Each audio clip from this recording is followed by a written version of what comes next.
मीरपुर नाम के शहर में तेजस अपनी पत्नी नीरू के साथ रहता था। पति पत्नी दोनों ही नौकरी करते थे। एक दिन तेजस गांव अपनी माँ के पास फोन करता है। हेलो, प्रणाम माँ। जीते रहो माँ, तुम दादी बनने वाली हो हैं? अरे वाह, ठीक है बेटा, मैं कल ही आती हूँ। जब माँ जी शहर पहुंची तो बेटे बहू ने बहुत अच्छे से स्वागत किया। लीजिए माँ जी, चाय।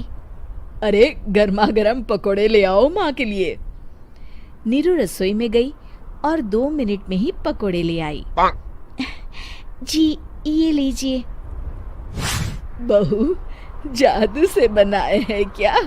अभी तो रसोई में गई थी।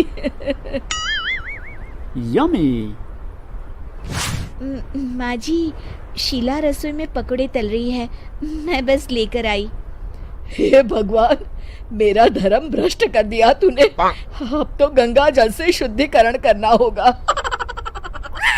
दूसरे दिन, माँ जी मैंने नाश्ता बना दिया है, ऑफिस जा रही हूँ।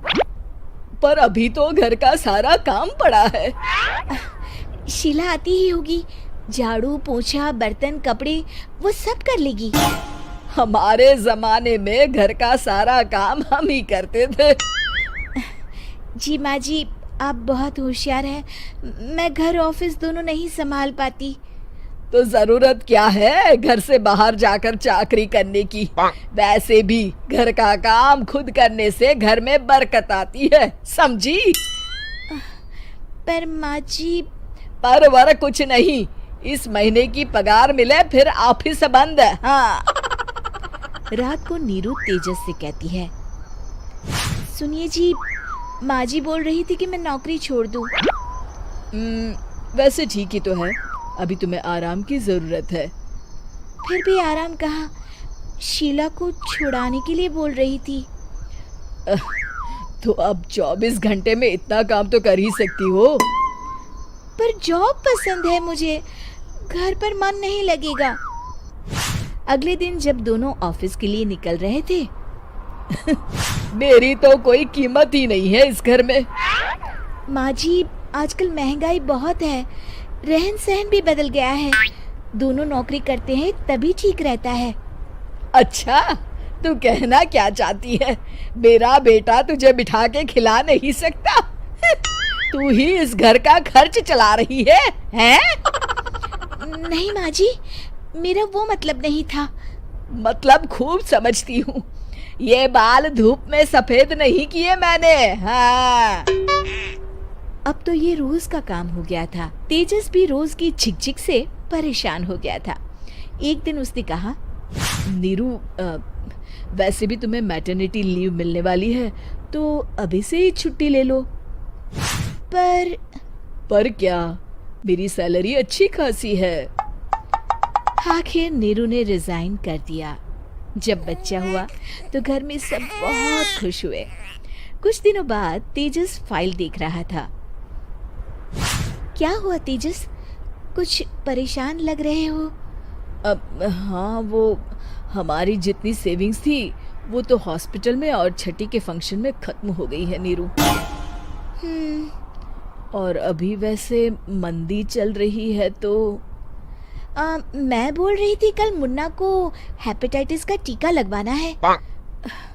नीरू, क्या पोस्टपोन नहीं कर सकते? नहीं जी, बिल्कुल नहीं। अब तेजस को समझ में आ रहा था कि उससे गलती हुई है। पैसों की कमी का असर घर के माहौल पर भी पड़ रहा था।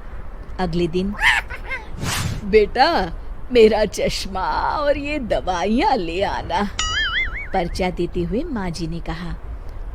जी। तेजस, मुन्ना के लिए दूध का डिब्बा और डायपर भी ले आना, और ये किराने के सामान की लिस्ट है, इसे भी लाना है। तेजस गुस्से में लिस्ट मरोड़कर फेंकता है और चिल्लाता है, पैसे क्या पेड़ पर उगते हैं? ये ले आना, वो ले आना। अरे पर ये जरूरत का सामान ही है। वो गुस्से में बिना कुछ कहे ऑफिस चला गया। अरे लंच तो ले जाइए। नीरू दौड़कर डिब्बा पकड़ाती है एक दिन खाना खाने के बाद, नीरू, अब तो मुन्ना कुछ बड़ा हो गया, तो अब तुम वापस ज्वाइन कर लो ना जॉब। पर इस रिसेशन में जॉब मिलना बहुत मुश्किल है। ट्राई तो करो। फिर मुन्ना? माँ जी है ना, और एक फुल टाइम मेड भी लगा लेंगे। पर माँ जी, उन्हें तो पसंद नहीं। तभी माँ जी वहाँ आ जाती है और प्यार से नीरू के सर पर हाथ फेरते हुए बोलती है, अब मेरी समझ में आ गया बहू, पहले के और अब के समय में अंतर है। तुम काम शुरू करो, मुन्ना की जिम्मेदारी मेरी। मेरी प्यारी माँ जी। ये कहकर नीरू उनके गले लग गई। शिक्षा, परिवर्तन संसार का नियम है, हमें भी समय के साथ चलना चाहिए। उम्मीद है कि आपको हमारी ये कहानी पसंद आई होगी।